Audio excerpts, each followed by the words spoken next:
আসলে মুসলিম, আমি আসছি এখানে ঘুরতে। হ্যাঁ আমি মুসলিম, তো আপুর সাথে দেখা করতে এসেই আর কি মেইনলি পূজাতে আসা। আসলে উৎসবটা হচ্ছে খুশির জন্য, আনন্দের জন্য। এখানে আমি আসলে ধর্মীয় কোনো দিকটা টানছি না। আমিও মুসলিম। আপনার কাছে মুসলিম হিসেবে এই পূজাটা এনজয় করার ব্যাপারটা কেমন? ভালো, শাড়ি পরে সেজে গুজে আসছি।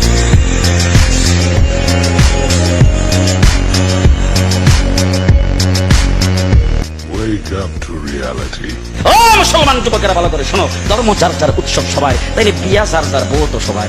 আমার দোকানের মাল যদি আমার হয়, আমার ক্ষেতের ফসল যদি আমার হয়, আমার গাছের ফল যদি আমার হয়, আমার গাছের নারকেল যদি আমার হয়, আমি বিয়ে করলে বউ যদি আমার হয়, ও মুসলমান আমার পুষ্কনির মাছ যদি আমার হয়, তাইলে ধর্ম যার উৎসব তার।